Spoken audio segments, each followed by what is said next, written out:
किसी ने बहुत खूब कहा है, सच्चा प्रेम और भगवान एक जैसे होते हैं, जिसकी बात तो सब करते हैं लेकिन महसूस बहुत कम लोग करते हैं। ओम शांति दोस्तों, नमस्कार दोस्तों। बहुत समय पुरानी बात है कि एक राजा था, उसके मन में एक प्रश्न बहुत उसको तंग करता था। पूरे दिन भागता रहता था, अलग अलग लोगों के पास जाता, महात्माओं के पास जाता, लेकिन सब उसकी बात को सुनकर मुस्कुरा देते या अपनी कन्नी काट लेते। दोस्तों भाग जाते, उन्हें पता था राजा तो इधर उधर की बात कर रहा है। एक दिन दोस्तों अपने मन में वही दुविधा लिए अद्भुत प्रश्न लिए हुए दोस्तों, वो एक बहुत सिद्ध महात्मा के पास पहुंच गया। कहा जाता है कि उस महात्मा के घर से कोई खाली नहीं जाता था। लोगों ने उसकी बहुत महिमा की थी और राजा भी बहुत आशा के साथ, बहुत विश्वास, बहुत आस्था के साथ उस महात्मा के पास पहुंचा और उनसे बोला, गुरुदेव मेरे मन में एक प्रश्न है, मेरी एक इच्छा है, वो पूरी करा दीजिए। उसने कहा, अरे कोई बड़ी बात नहीं, तुम इस दरबार पर आए हो, भगवान के घर पर आए हो, तो तुम्हारी कोई जो मन की बात है वो खाली नहीं जाएगी, जरूर तुम्हारी इच्छा पूरी होगी। बताओ तुम क्या चाहते हो। तो राजा ने डरते डरते बोला कि मुझे भगवान से मिलना है, कोई मुझे भगवान से मिला नहीं पाता। तो उसकी बात सुनकर महात्मा था वो हंसने लगा। उसने कहा, बस राजन, इतनी सी बात। तो राजा हंसने लगा। राजा ने कहा, अरे गुरुदेव, मैं भगवान किसी नॉर्मल व्यक्ति की बात नहीं कर रहा जिसका नाम भगवान है। मैं तो उस भगवान की बात कर रहा हूँ जो इस दुनिया का रचयिता है। मुझे उस भगवान से मिलना है। तो महात्मा भी मुस्कुराने लगा कि भाई राजन, मैं भी तुम्हारी बात समझ रहा हूँ और मैं भी इधर उधर की बात नहीं कह रहा। मैं भी कह रहा हूँ कि हाँ हाँ, बस इतनी सी बात, उस भगवान से मिलाने का ही तो मैं काम करता हूँ। इसमें क्या बड़ी बात है, मैं तो तुम्हें बिल्कुल मिला सकता हूँ, और बताओ। तो उस महात्मा ने कहा, अच्छा राजन ये बताओ, भगवान से कब मिलना चाहते हो, अभी मिलना चाहते हो, बाद में मिलना चाहते हो। राजा हैरान, उसे आज तक ऐसा अनुभव नहीं हुआ था। उसने कहा, यदि आप कहें तो मैं आज ही मिलना चाहता हूँ, अभी मिलना चाहता हूँ। तो उसने कहा, ठीक है भाई, ऐसा करो, अगर तुम भगवान से मिलना चाहते हो तो ये पेपर लो और ये पेन लो, कलम लो, बस इस पे तुम 3 चीजें लिख के दे दो। तो राजन ने कहा, क्या। तो उसने कहा, ये लिखो, तुम्हारा नाम क्या है, तुम्हारा पता क्या है, तुम्हारा काम क्या है, तुम कहाँ पर रहते हो। भाई ये तो मुझे देना ही पड़ेगा। अब मैं भी भगवान के पास जाऊंगा तो वो भी पूछेगा, भाई किसे मिलवाने ला रहे हो, जरा उसका नाम बताओ, उसका पता बताओ, उसका काम बताओ, तभी तो मैं उससे मिलूंगा।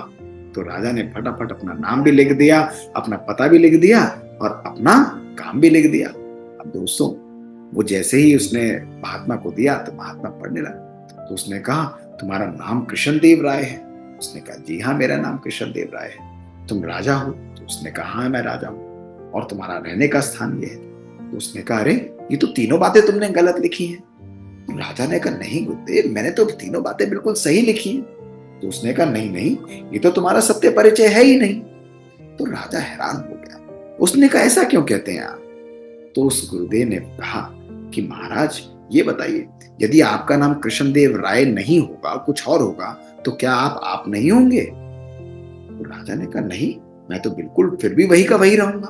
नाम में क्या बात है, नाम तो मेरा कुछ भी हो सकता है। कृष्णदेव नहीं है तो कुछ और नाम हो सकता है।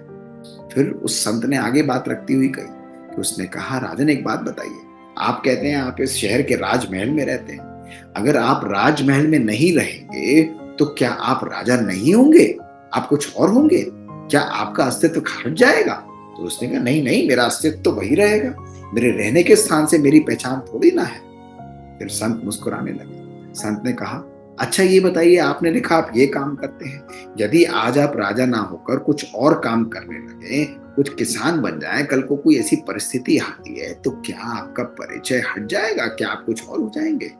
राजा चुप।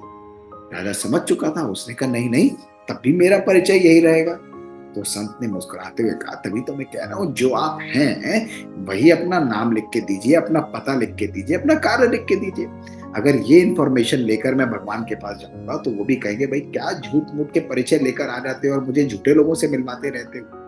तो राजा चुप हो गया। उसके सामने एक बहुत बड़ी पहेली, एक राज खुल चुका था। उसको यह पता लग चुका था कि जिस राज्य को वो अपना हक समझता था, जो उसके नाम उसकी पहचान थी, जो रहने का स्थान उसका था, तो राजा को ये मैसेज मिल चुका था। राजा समझ चुका था कि ना नाम उसकी पहचान है, ना कार्य उसका पहचान है, ना रहने की जगह उसकी पहचान है। तो महात्मा के चरणों में गिरता हुआ बोला कि गुरुदेव आप ही बताइए, फिर भगवान से मिलने के लिए मैं क्या करूं। तो उसने कहा, राजन सबसे पहले परमात्मा को मिलने के लिए अपने उस स्वरूप में स्थित होना पड़ेगा। अपने साधनों से, अपने इस यथार्थ परिचय से तुम्हें अवगत होना पड़ेगा। तो उस साधु ने कहा कि राजन, जिस परिचय को तुम अपना यथार्थ परिचय मानते हो वो तो असल में यथार्थ है ही नहीं। वो तो तुम्हारा झूठा परिचय है। वो तो तुम्हारे शरीर की पहचान है। वो तो तुम्हारे इस जन्म की पहचान है, कुछ समय की पहचान है। तुम राजा हो तो कुछ समय के लिए, तुम उस महल पे रहते हो तो शायद हमेशा ना रहो, कुछ समय के लिए रहते हो। और जैसे तुम्हारा शरीर बदलेगा, तुम्हारा नाम भी शरीर का बदल जाएगा। असल में तुम्हें तो अपनी सत्य पहचान के लिए सबसे पहले अपने भीतर यात्रा करनी पड़ेगी। सबसे पहले तुम्हें अपने आप को पहचानना पड़ेगा। तुम्हें यह समझना पड़ेगा कि परमात्मा को पाना चाहते हो तो उस परमात्मा को पाने के लिए अपने आप को यथार्थ शरीर नहीं, अपने आप को श्रेष्ठ शक्तिशाली उस परम आत्मा के श्रेष्ठ संतान के रूप में देखना पड़ेगा, अर्थात आत्मा के रूप में देखना पड़ेगा, अर्थात उस शक्ति के रूप में अपने आप को देखना।